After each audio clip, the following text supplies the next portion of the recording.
Comment manifester un contrôle fiscal dans sa vie? T'as bien compris. Dans ce podcast, je réponds à une question qui est posée par l'une des personnes qui est dans ma formation et qui comprend super bien tout ce que je partage depuis des semaines. Comment ressentir son silence intérieur? Comment naviguer dans cette dimension en fait de nous-mêmes où nos pensées sont complètement éteintes et on arrive à reprendre le contrôle de nos pensées et de nos émotions. C'est vraiment une des personnes qui super rapidement a réussi à comprendre ce que je partage et surtout à le mettre en pratique. Parce que j'insiste là-dessus, ce ne sont pas les mots qui enseignent. En fait, les mots ne sont que importants s'ils pointent vers la direction de l'expérience.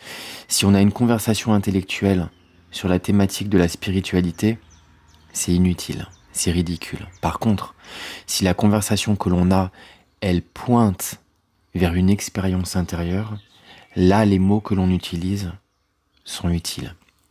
Et donc, en fait, cette personne qui suit ma formation, depuis plusieurs semaines maintenant, cette personne m'a envoyé un message ce matin en me disant « Olivier, je suis en train de me prendre un contrôle fiscal dans la tête et je ne comprends pas.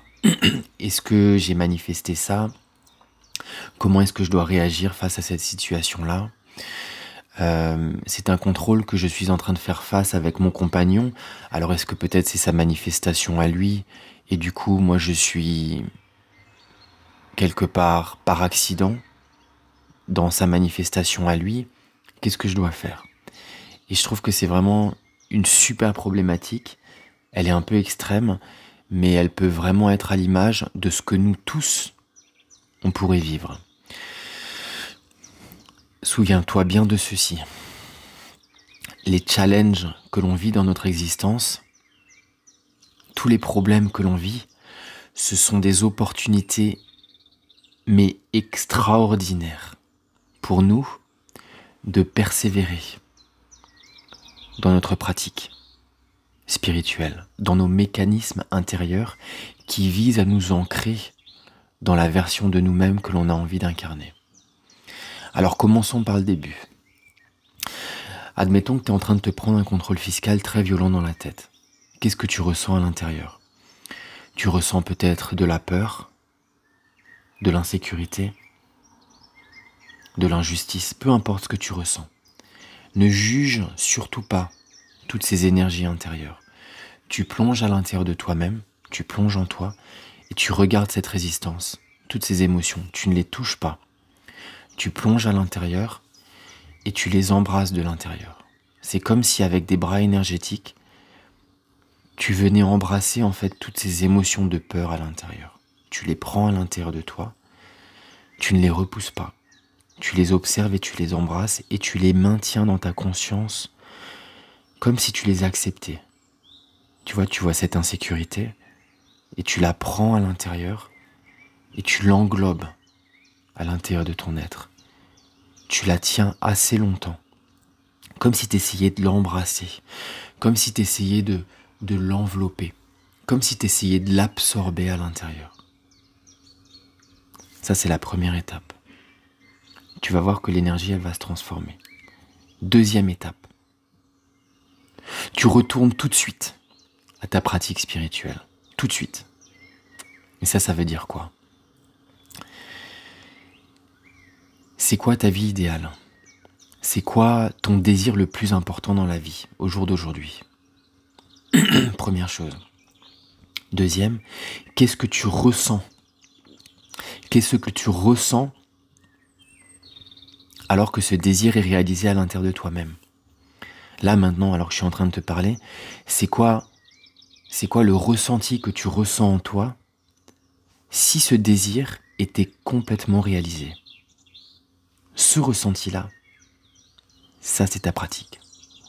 Ce ressenti-là, tu dois le ressentir tout de suite et maintenant. Ça c'est ta pratique. Et ce ressenti de ton désir réalisé là maintenant et ici dans ton imagination, ce ressenti, tu dois le ressentir du matin au soir, sans interruption. Ça, c'est la définition de la persévérance. C'est la vraie définition de la persévérance. C'est la vraie définition de la plus belle offrande que tu peux te faire à toi-même. Ce ressenti que tu ressens à l'intérieur de toi-même, tu dois trouver une technique qui te permet de te réaligner consciemment avec ce ressenti du matin au soir. Et lorsque tu vis des obstacles comme celui-ci dans ta vie, ce sont des opportunités magnifiques de l'univers de réaffirmer ta volonté, de te réancrer, de te recalibrer encore plus puissamment avec ce ressenti intérieur. Avec cette version de toi-même que tu as envie d'incarner consciemment. Ensuite, les questions qui me sont posées, c'est « Mais comment j'ai manifesté ça ?» En fait, c'est pas tellement important comment tu l'as manifesté. Parce que c'est certainement une version ancienne de toi-même, une version inconsciente de ton passé qui est venue manifester cette situation-là aujourd'hui.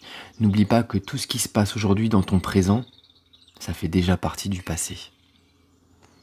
Dans le sens où c'est qui toi tu es maintenant à l'intérieur qui va venir manifester ton futur.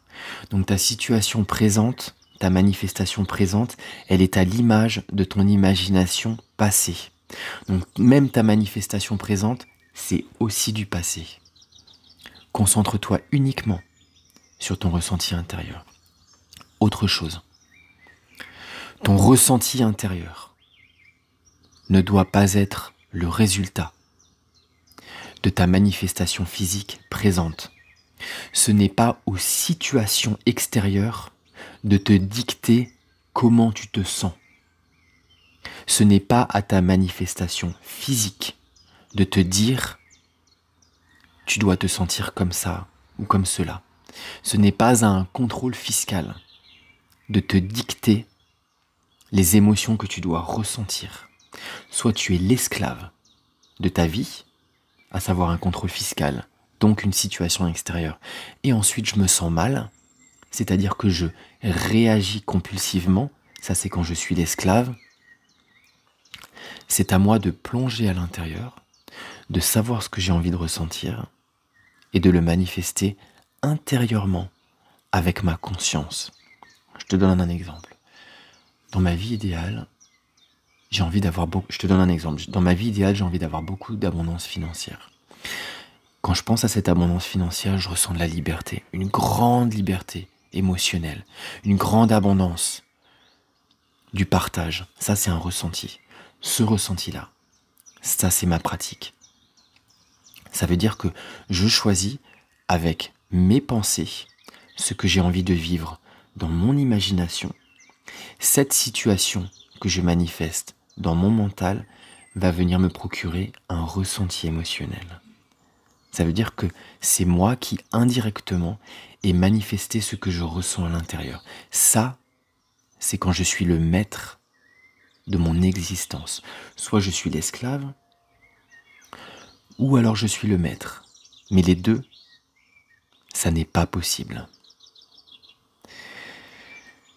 C'est tellement important de reprendre le contrôle de sa vie et ces expériences de challenge, ces expériences de challenge qui sont tellement difficiles, c'est des opportunités, mais qui nous sont tellement bénéfiques, on ne se rend pas compte, parce qu'elles nous permettent de nous réaffirmer dans la personne que l'on a envie d'incarner, à l'intérieur, pas à l'extérieur, à l'intérieur.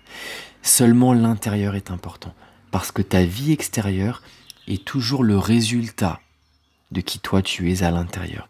Ta manifestation physique vient refléter parfaitement ce que toi tu ressens. Toujours, c'est d'abord à l'intérieur et ensuite à l'extérieur. Et jamais l'inverse.